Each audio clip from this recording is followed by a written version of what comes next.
Mes très chers amis, Shabbat Shalom Mevorach, cette semaine, c'est Parashat Yitro, c'est 1781, Medaber Rav Israël Min Ra'anana.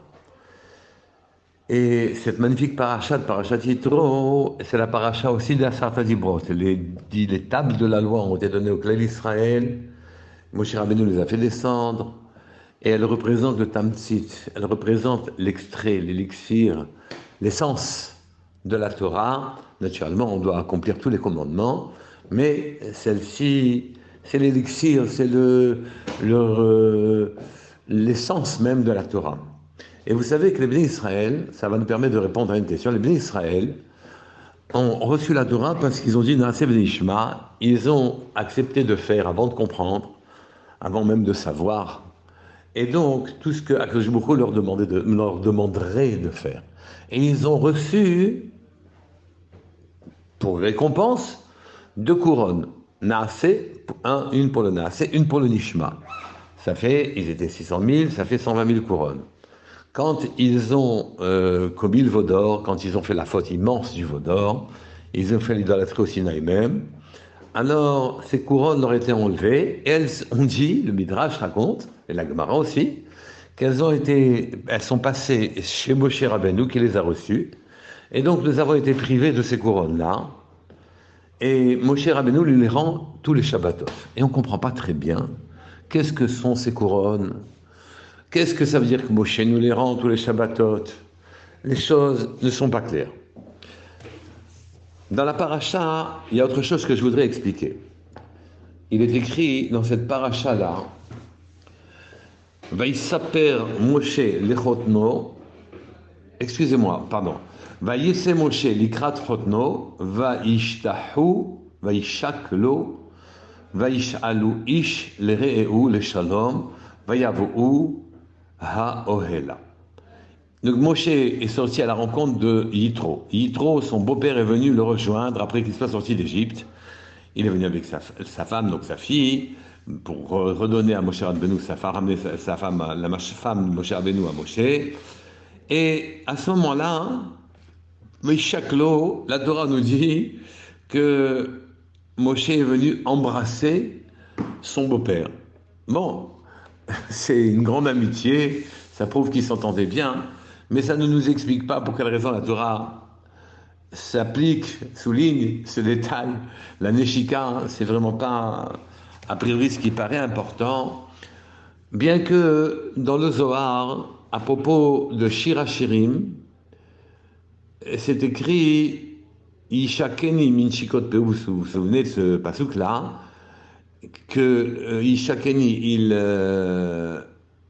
il m'embrassera min shikot, avec des baisers, et le Zohar traduit ça Dvekut Rucha Berucha, une liaison d'un ruach, d'un souffle avec un autre souffle.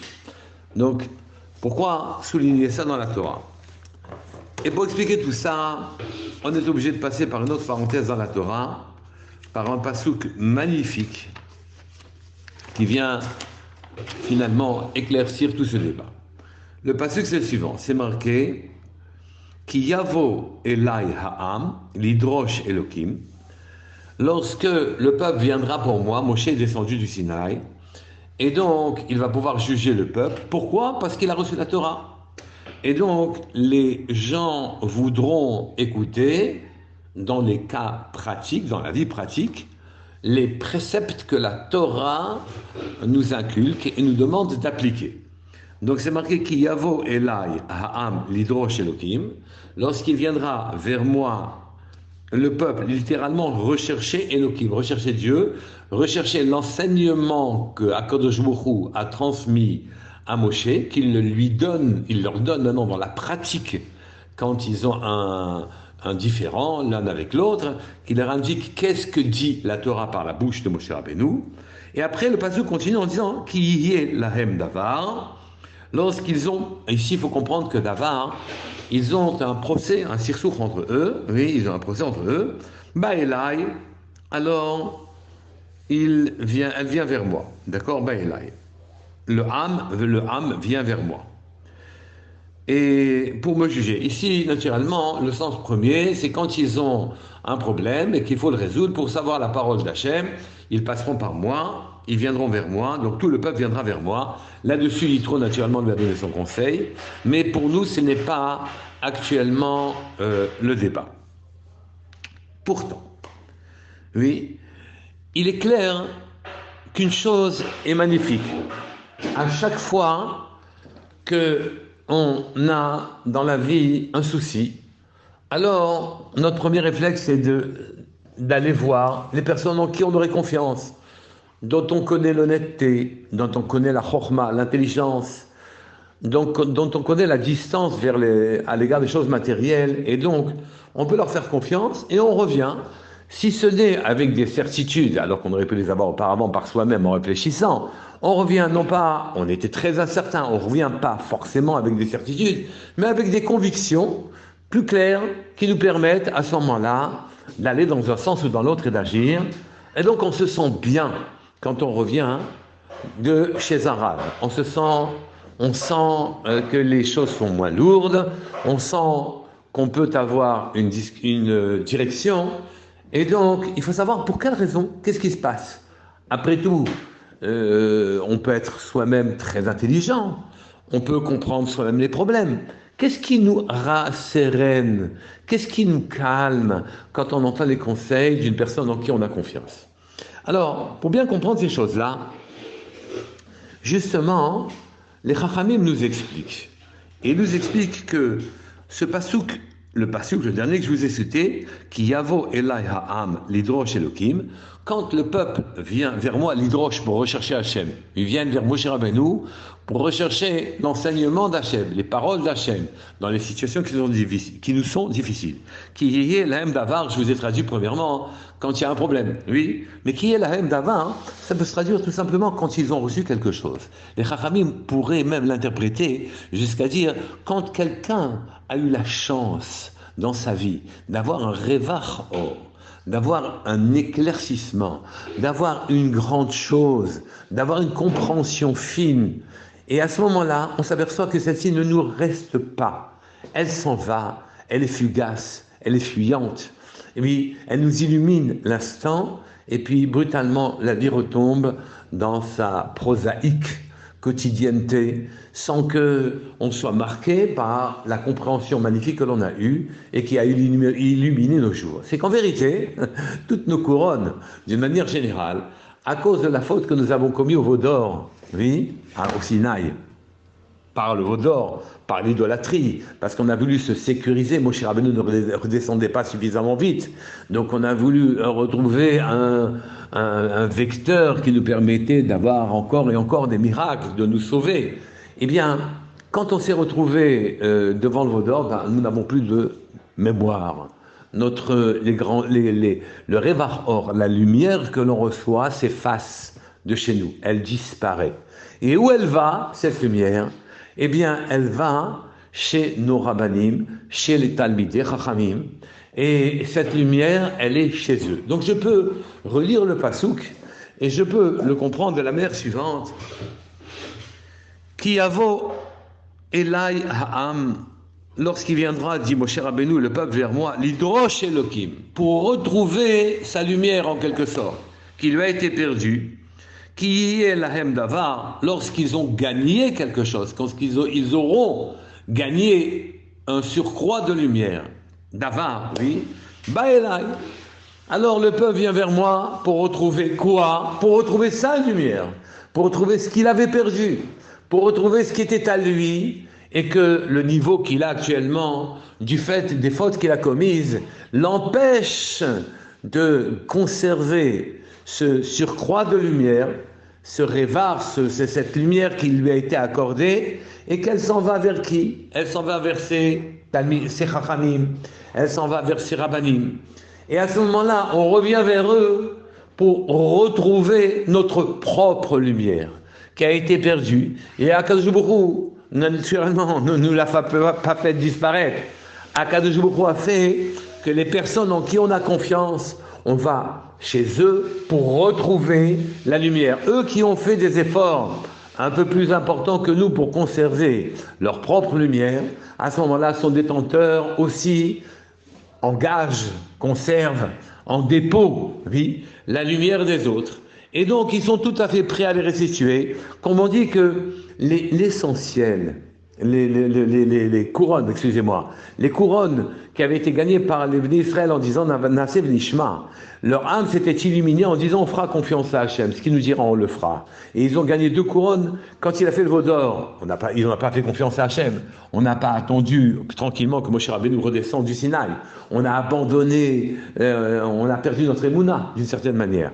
Et donc à ce moment-là, ça nous a fait perdre des couronnes en question. Et les couronnes sont partis, c'est Moshe qui nous les rend, tous les Shabbatot, quand on se met dans des dispositions dans lesquelles on a émouna b'Hachem, puisque la confiance que l'on met à Hachem Shabbat, on ne travaille pas, on mange, on boit, on est heureux. Et cette confiance-là, quand on la manifeste, fait revenir les couronnes vers nous. Les couronnes, ça veut dire quoi? Les couronnes, vous savez que la colonne de vitalité, notre neshama, elle va depuis notre gouffre jusque dans les cieux. Et cette colonne-là, elle est coupée en quelque sorte parce que elle ne nous permet, elle n'est pas coupée en vérité, elle nous apparaît coupée, elle n'est pas présente à notre esprit, notre conscience, on n'a pas conscience en quelque sorte. Et donc, elle n'est pas, cette conscience n'est pas perdue, cette conscience est simplement cachée. Elle a été cachée chez qui? Chez les Chachamim. Keter, c'est le sommet, la couronne de ce que l'on a comme lumière. La couronne, en quelque sorte, on ne la mérite plus. Le lien direct le plus élevé avec Hachem, il est plus chez nous. Il est chez nos Chachamim, nos Rabbanim, ceux auprès desquels notre âme est rattachée. Chacun est rattaché à un Rav. Et son Rav, lui, il détient en quelque sorte sa lumière, il la lui restitue chaque fois qu'il vient le consulter. C'est la raison pour laquelle on a l'impression qu'on doit aller chercher conseil chez son Rav. On doit aller chercher conseil chez le Chacham. Et la raison pour laquelle on en sort en étant rasséréné, en étant tranquillisé, en ayant confiance, c'est tout simplement que ce Rav-là détient notre propre lumière et c'est ce Rav-là qui nous la restitue et qui nous parle. Elle nous parle, ces paroles nous conviennent car il nous rend nos paroles, il nous rend ce qui nous a manqué. C'est lui qui a conservé en dépôt le surcroît de lumière que nous avons acquis généralement aussi grâce à lui. Et donc ce surcroît de lumière, il vous le rend, c'est la raison pour laquelle on sort beaucoup plus calme que l'on est rentré. Si ce n'est avec des certitudes, on n'a pas une puissance telle qu'on puisse percer jusqu'aux cieux la compréhension de la chose, mais au moins la conviction que ce qu'il nous dit, c'est vrai, la conviction que ce qu'il nous dit, c'est bien. Maintenant qu'on a dit ce que je viens de vous dire, d'abord vous comprenez pourquoi aussi, Shabbat, on retrouve nos couronnes, on retrouve la couronne, le dernier lien avec Hachem qui a été coupé à cause du veau d'or. Oui. Et donc Moshe Rabbeinu, pourquoi lui, il est détenteur des 1 200 000 couronnes, puisqu'ils sont 600 000, oui. C'est parce que, et qu'on a reçu 2 couronnes, un pour le Nas et un pour le Nishma. Et Moshe Rabbeinu nous rend parce qu'il est Rabbeinu, Rabban shel Kol Israël. Il est le Rav de tout Israël. Et donc, il détient toutes les grandeurs de toutes les Neshamot, de tout le clan d'Israël. C'est lui qui détient tout. Et donc, c'est lui qui a reçu tous ces surcroîts de lumière et d'éclaircissement que nous avons acquis avant de monter au Sinaï. Et c'est lui qui nous les restitue. Et c'est la raison pour laquelle Moshe a tout dans les mains. Il nous rend tout parce que c'est lui qui pèse en quelque sorte, qui a en quelque sorte la responsabilité de toutes les âmes d'Israël. Maintenant qu'on a dit ce que nous venons de dire, alors nous pouvons comprendre aussi pourquoi Moshe Rabbeinu a embrassé son beau-père quand il l'a rencontré. Quand il l'a rencontré, il est venu. Et la Torah souligne cet événement comme si c'était un moment important. Au fond, ils se sont embrassés, c'est une manière de se dire bonjour, de se saluer, de montrer que tout va bien entre eux. Eh bien non. Le Isha Keni Minchikot, le Zohar traduit par Rucha Dvekut Rucha Berucha, que les 2 souffles s'accordent, s'épousent. Oui. Ruach, le souffle, c'est non seulement le souffle physique, la chose la plus éthérée que nous ayons, mais qui soit encore en rapport avec nous, puisque le souffle prononce des mots qui ont pour nous une intelligibilité, qui ont pour nous une compréhension, qui sont pour nous des choses très élevées. C'est à la fois physique et pas physique. C'est à la lisière de ce qui est physique et de ce qui est spirituel. Et donc, effectivement, le ruach, le souffle, quand il se conjugue avec le souffle de son ami, le souffle de son talmid avec le souffle de son rab, qui souffle aussi l'ambiguïté du mot ruach, c'est que c'est à la fois le souffle et à la fois le deuxième niveau de notre âme. Le premier niveau, c'est le nefesh, c'est ce qui est le plus bas, c'est ce qui nous anime tout notre corps d'une manière générale. Et au-dessus, c'est ruach. Le deuxième niveau, le troisième, c'est neshama, et il y en a encore deux autres au-dessus. Mais en tout cas, ce ruach, dvekut ruach beruach, ça nous ramène l'un vers l'autre, et on restitue, on aide la personne par le ruach que l'on lui accorde d'une certaine manière. Celui qu'il nous a donné et celui qu'on lui rajoute. N'oubliez pas que Yitro, lui, recherchait quelque chose toute sa vie. Il avait, quand il recherchait ce à quoi il servait dans le monde, pourquoi il y était, pourquoi le monde, pourquoi il y est venu, quel est son rôle dans le monde, il avait fait quasiment toute la Avodot Zarot. Il avait appris toutes les idolâtries. Il s'était essayé à tout ce qu'il croyait être spirituel dans le monde. Et donc, pour rechercher Hachem, mais sa recherche était sincère, sa recherche était profonde, et c'est la raison d'ailleurs pour laquelle sa fille s'est mariée avec Moshe Rabbeinu. Et donc, ici, Yitro, lui, dans sa recherche, qui était sincère, s'est abîmé aussi énormément par toutes les avodot zarot, par toutes les idolâtries qu'il a faites et qu'il connaissait parfaitement. Et donc, son niveau était très bas et il s'est trouvé très décalé par rapport à Moshe Rabbeinu. Mais Moshe Rabbeinu est venu par son souffle, alors que on ne sait pas, il y a une discussion de savoir s'il était avant ou après la Torah venu voir Moshe Rabbeinu au Sinaï, si Yitro était venu avant ou après la Torah. Donc on ne sait pas s'il a reçu les deux couronnes, il n'a pas reçu les deux couronnes, il lui a restitué ou pas restitué. En tout cas, le tout se restitue par le souffle. Et donc, en embrassant son beau-père, Moshe Rabbeinu lui a donné, lui a fait cadeau, en quelque sorte, d'un surcroît d'âme qui l'a fait monter. Il faut savoir qu'en ce qui nous concerne, en quelque sorte, nos rabbanim, nos chachamim, nous restituent notre propre âme, notre propre compréhension. Avec leurs mots, ils nous redonnent ce que nous avons perdu. Mais nous reconnaissons ces mots, ces lettres comme étant les nôtres, oui, et c'est pour ça qu'on se sent bien après les avoir visités, après être passé quelques moments chez eux. Et c'est la raison pour laquelle ici, le Passouk souligne la Neshika que Moshe Rabbeinu a donnée à son beau-père, car cette Neshika, ce baiser en quelque sorte, oui, est tout simplement une transmission d'âme à l'autre. Lui, Moshe Rabbeinu a transmis une partie de son âme à son beau-père pour qu'il grandisse et qu'il se sente bien parmi les Bnei Israël, et nos rabbanim, d'une manière générale, nous restituent notre propre âme, nos propres couronnes, tous les jours, pas seulement les Shabbatot, quand nous étudions avec eux. Shabbat Shalom Mevorach. J'espère que dans cette paracha magnifique où la Torah nous a été donnée, dans cette paracha magnifique, on va voir que beaucoup lui-même nous emmènera par ses baisers, sa proximité, son rapprochement, nous redonnera le lien dont on a terriblement besoin avec lui. Ce lien descendra chez nous dans des très bonnes conditions et pas dans des conditions difficiles, de manière à ce que tout ce que nous avons de matériel puisse s'habituer à la profondeur et à la spiritualité pour qu'on ait un lien profond avec Hachem. Shabbat Shalom Mevorach, Kol Tov.